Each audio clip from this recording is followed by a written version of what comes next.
Всем привет, дорогие друзья! И сегодня я хочу вам рассказать, когда я начал играть в Standoff 2. В Standoff 2 я начал играть с 6-го сезона. Тогда я только зашел и играл со своим другом.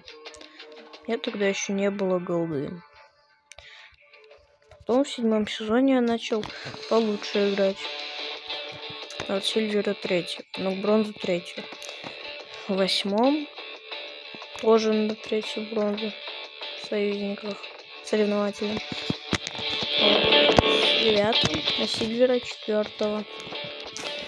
Я играю на голда. Играю, в принципе, хорошо.